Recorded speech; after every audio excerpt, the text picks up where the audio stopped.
when I was speaking about hints in the universe, and you spoke about we would have had to put it there because we are the universe. I'm not sure if that's the same thing as we are the world, but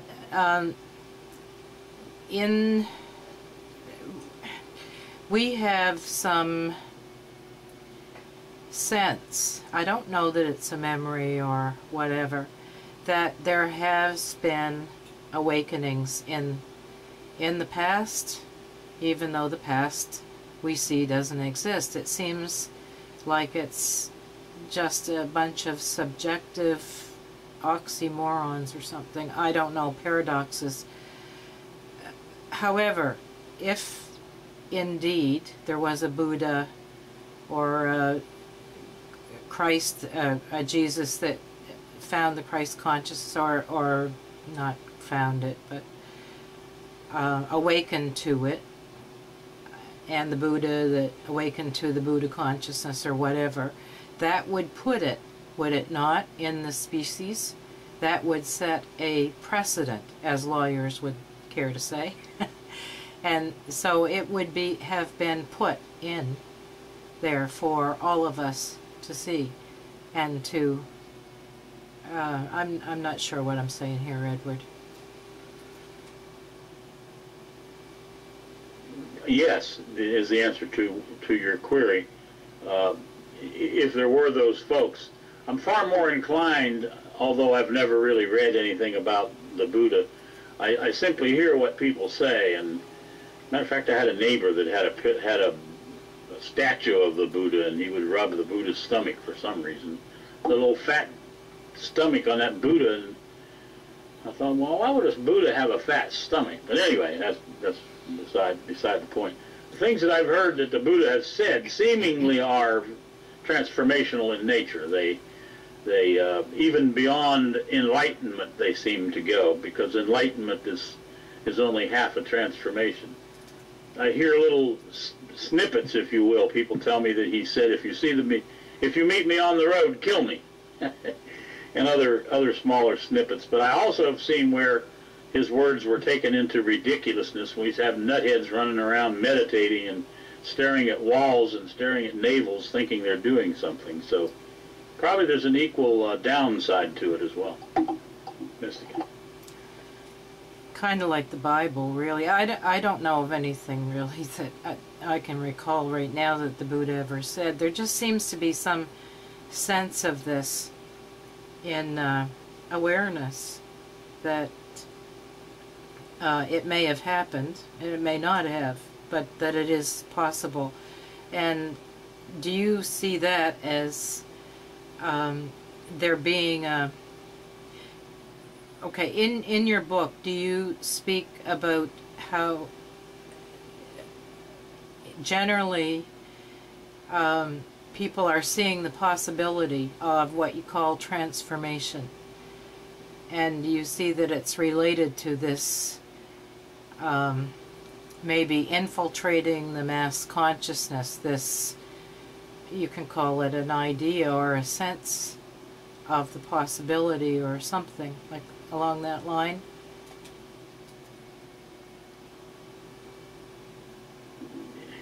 Well, you kept going and going, so yes, it would seem that this shaking up or waking up or that activity is happening. There was a song that really shook me, that I can't say shook me, but surprised me that it was sung, and it was been some time ago, and it put a big smile on my face when I heard it.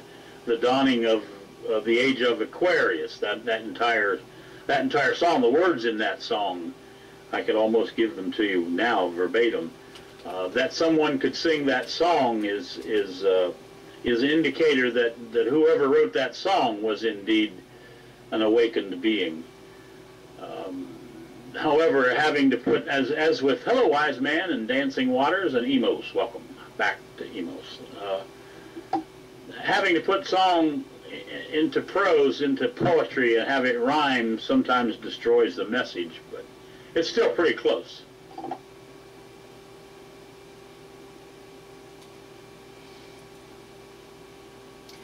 I see that sometimes we don't listen with our ears, we listen with our whole being. That's just a comment. I had a question. In your book, do you speak of the self as being distinct from the invented self, the egoic self, etc., as being the authentic self?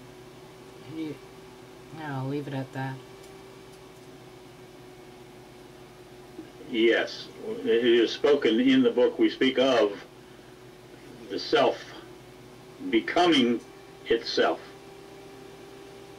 It'd take a whole long time to explain all of that.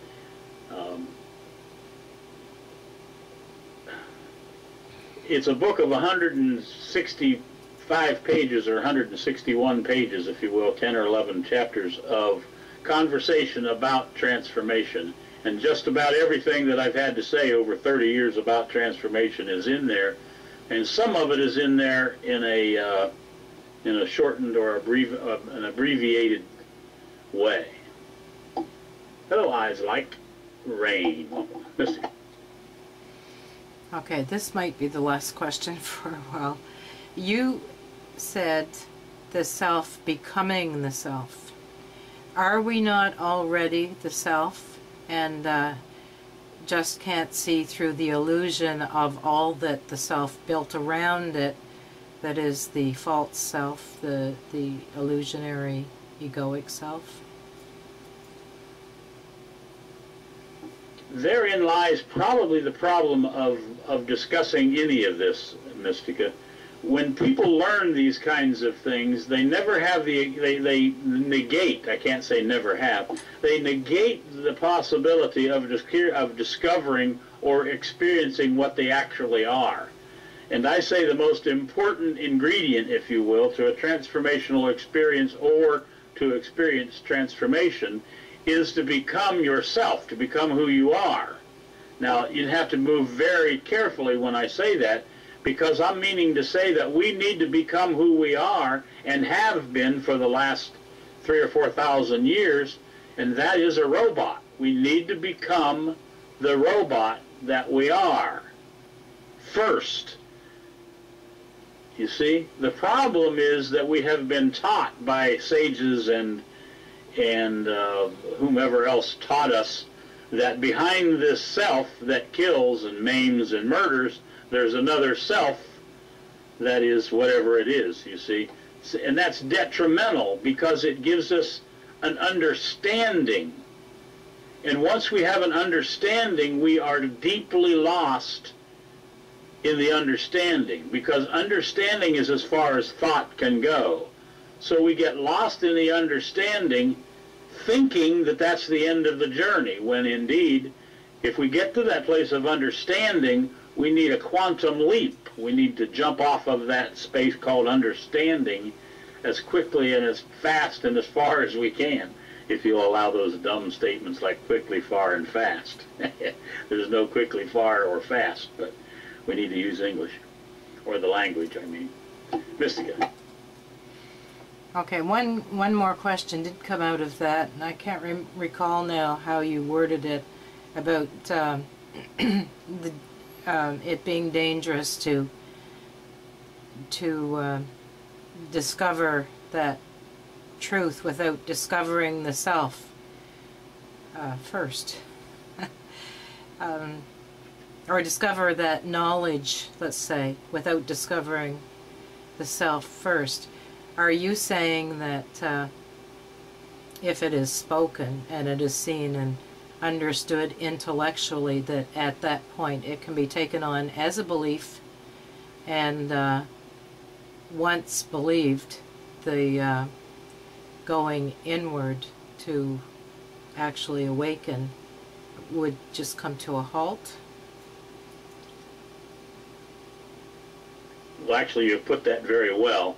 If you would erase the come to a halt part and then put in there, it would make it extremely difficult, or much more difficult.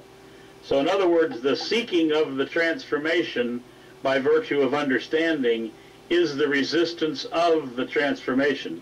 It's the thing that actually keeps you away from it.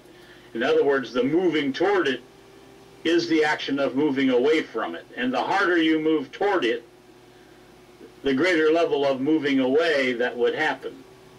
I heard someone say, or I have said in a number of times, that the greatest deterrent that we have to intelligence is knowledge.